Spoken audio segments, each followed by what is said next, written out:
Hello everybody, and you're very welcome back to Clown Farm and Cookery School in association with Longford County Library Services. So the season of jam making is well and truly here, and although our weather is a little bit wet at the moment, we can still get out and do a little bit of picking. So last weekend we had a wonderful neighbour to give us loads of blackcurrants and red currants, and now just as we speak this morning, I was down in our own garden harvesting our own blackcurrants. Now they're just not fully ripe yet, but some of they are, so I wanted to get in there before the birds. If you're lucky enough, you might have a berry cage, and that stops the birds from getting in. So we're going to make some blackcurrant jam here today.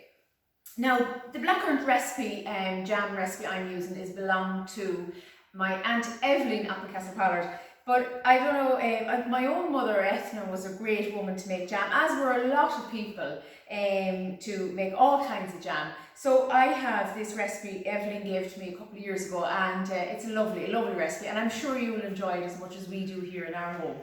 So for that, I have here 3 pounds of freshly picked blackcurrants. Now for that, I have just removed, if you want to come in there a little bit close, Michael, you can just see that's what you call the stalk, and that's what they're attached to the bush. So we want to remove that stalk off it. So we just pick that off, just like that. That's it. And that's basically our berry is ready. So we have a nice black berry there, softish, you know, not too soft, but softish. So if they're anyway green at all, I wouldn't pick them. So in there we have 3 pounds. So we get going at that, and we add that in to our saucepan. And you want quite a large saucepan now.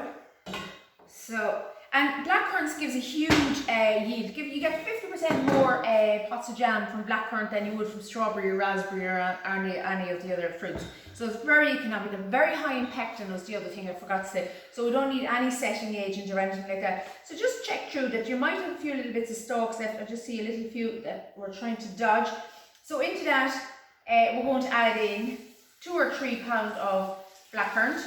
We're going to add in 2 1/4 pints of cold water, as simple as that. So that's it, we're more or less covered, and we're going to put them on to a heat now, a medium heat, with a lid on. And the reason it's important to put the lid on, because I don't want the water to evaporate and then your jam wouldn't have the right consistency, your proportion wouldn't be correct. So we put the lid on, and the very important reason we do that, we put the lid on and let the fruit soften, because if I added in the sugar right now in there, we'd have there'd be bullets, absolute bullets, and the brick or two, the brick whatever will be in your mouth trying to eat them, and no amount of boiling will soften your fruit. Once the sugar hits it, it caramelizes, and that's it. So the important thing is water in there, lid on, and we let that simmer for about half an hour or so. And I'll show you now how we do the test to make sure that your fruit is cooked, because I would say emphasize this. You better to go over a little bit down under, because after you go into the trouble of picking all your fruit and everything, and then to add in the sugar, and no matter what way you reverse it or what way you dilute it or whatever, you just won't soften them. So it is important. So I have it already started in here. So I have in here in another saucepan 3 pounds of 3 pounds of the blackcurrants, and I have the 2 1/4 pints of water. So what we do is we just get a spoon. So we have it to a nice kind of mushy consistency. So the one I'd be looking for to test there now, you see that one there? That's a whole one, and I want to test that one. So I'm just going to, with a skewer or a knitting needle or the side of a fork, just through like that. And you see the way it's breaking on me?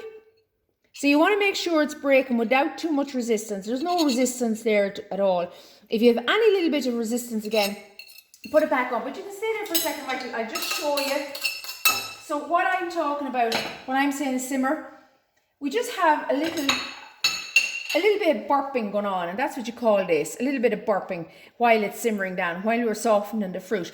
And just remember as well, the other thing, when that's going on there, just from time to time, lift the lid off your saucepan and give it a little stir, because we don't want it to catch underneath.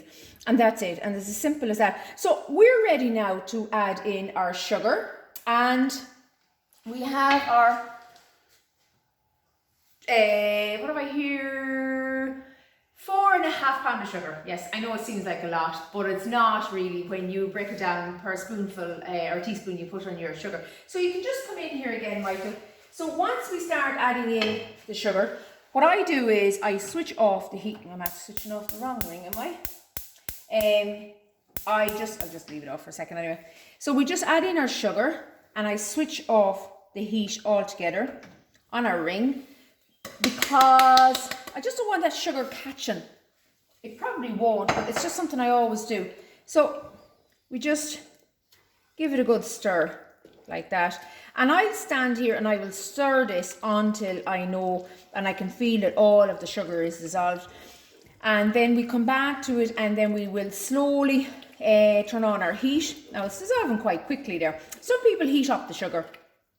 You can do that. It'll dissolve a lot quicker. I don't really bother really. It's just another job to do. So once it's in the saucepan, I just stir. And I'm going to turn on the heat there now on that. So it's simple as 3 ingredients: water, blackcurrants and sugar. So I can feel there now that it's dissolving away. So I'm going to leave that there, but remember, you don't want to boil at the beginning, you want to simmer because you want to get the second point. So we'll come back to that now in a couple of minutes and we'll talk a little bit more about achieving the setting point. I have now taken it from the smaller ring and I've put it over a larger ring, and the reason for that is I want to get a good boil into it now. But as you can see, there's no sign of it getting syrupy like yet. So while that is the boiling away there, or starting to boil, I just want to talk through what we need to make jam. So the pots I'm using here, now you can recycle, that's the most important thing. Recycle all of your jam jars, large or small or anything like that. So they have ran through the dishwasher, but I have just before, because we're sitting in a cardboard box, I have just rinsed them under the hot tap again. And so what we'll do is we're going to pop them into the oven, and I will roughly about 50 degrees, 100 degrees, and sterilise again. So pop them in there. And these are the lids, are nice clean lids. So to make sure that your lids and your pots are nice and clean and sterilised and dry. Also, when you start to make jam, you get a side plate or a saucer. A side plate is best because the base of it is smooth, whereas with a saucer there's ripples on it. So you pop that into your fridge when you start to make your jam. So we're going to pop that into a cold fridge, but also you need, for to pour your jam, you need a jug. You can use a plastic one, I have a Pyrex for that. And then also I have a plate here, and we just use a spatula for just to come along. If you want to come in there, Michael, you can see the way your jam just kind of creep up the sides there like that, the splashes, and just bring that down because that's all flavour as well. So as I said, what we're going to do is we're going to let that come to a rolling boil and we'll come back to it then. So we have a nice boil going on there.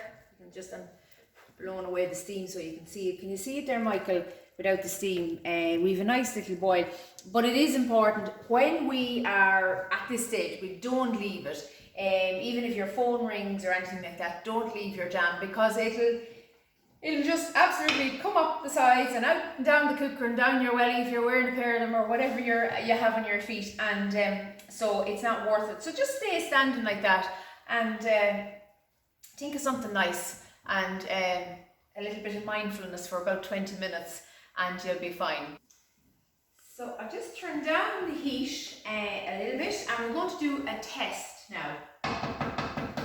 So what we do is we have our nice chilled plate that was in the fridge for the last half hour, and we get a teaspoon of the liquid or the juice, syrup, whatever you want to call it, and just place one little piece onto a saucer, okay? So we're going to pop that into the fridge for 5 minutes and do time it. So 5 minutes in the fridge and we'll come back to it then and I'll show you how you test. Ready? So this is our test. I have just checked the jam that I put in 5 minutes ago, and you see the way it's not rolled. When it rolls, if it does roll on the saucer, it's not going to burst. Sorry, I'll start again. you can see it's formed a skin here, right? And the skin is not bursting. When I turn the saucer on its side, like our side plate, it's not bursting. So it's slightly moving down along there, but it's still not bursting. So our jam is ready. So if that rolled down and then a little kind of a teardrop came out of it, that's not set. So it's set there now and it's lovely. You often hear people there doing the wrinkle test as well. So it is wrinkling as well, but I just find that way, when you turn it on its side, that's the best test. Okay. So I've switched off our saucepan, and as I said before, get your spatula just around the sides and look at that flavour all there. We don't want to be wasting it. So just remove it there, scrape it down from the sides, and then we're going to lift our saucepan, and just be careful, especially if there's any little dogs or anything or kids running around your feet, especially with jam, because to get a burn with jam, it's very painful, and I wouldn't want to see it falling on anybody or anyone's skin. And the other thing I meant to say to you earlier on was that when you are stirring your jam, and if you find that it's burping, like what I was showing you earlier on, and spitting on your arm, put on a sleeve on your arm, like a tracksuit top or a jumper or whatever. And then also, if you find it on your hand, it's hard on your hand, I often hear sometimes put on a pair of marigolds, rhubarb and ginger. Rhubarb is a devil for burping, but if you put on a glove, any of the plastic gloves, anything, even an ordinary glove for outside, just put it on your hand and stop that spit from going on your hand and lifting you out of it. So the little bit of jam I had there from our test, we just put that back into our saucer again. And so what I'm going to do now is just get ourselves set up. So I have a nice warm saucepan sitting on the rack underneath, and then here I have our jug, as I said earlier, and I'm going to use this plate because what sometimes people do is these jam jars came out of the oven and they're a little bit warm now. They're too warm to be holding them, and if they're not warm now, with the hot jam going into your jar, they will be warm. And next thing what happens is you have a jar half full and it's like, oh, it's hot, hot, hot. So what you do is you keep your jar beside your plate, and they're all beside each other. So we move that in here. It is important. And then we just dip in our jug and just make sure you just remove any excess like that. Hold it over your side plate and then pour it in comfortably into your saucepan. And just be mindful, you see the way it can kind of spit? So don't go in too close into it, and pour it in gently, just up to the rim. So blackcurrant jam, like any jam, with a nice freshly baked brown bread or some white soda bread, or a nice crusty bread, with a nice pot of homemade jam, whether it's blackcurrant, strawberry, raspberry, whatever. It's absolutely gorgeous. So I've just scraped out, make sure you have no goodness left behind in there, and I've just scraped it all out into our, and if you have any surplus there on your saucer or your side plate, scrape it back into your jam jar. So I'm just going around and I'm just giving a little bit extra because I don't want to leave a little bit of jam left behind in the jug. So then I'm going to immediately lid our jams. Okay. So here we are. We have got 10 beautiful pots of blackcurrant jam. That was only £3 of blackcurrants we picked, 10 pots of jam, roughly a little bit over £4, 2 bags of sugar. You add up the maths there, very economical. And the next thing I'm going to do is pop your little lid on, just like so. And again, just the pot can be slightly warm. So you just hold it like that with your cloth and give it a good turn like that so it's well sealed. So if you want to, I'm going to label these now with the blackcurrant jam, the date and the year, of course.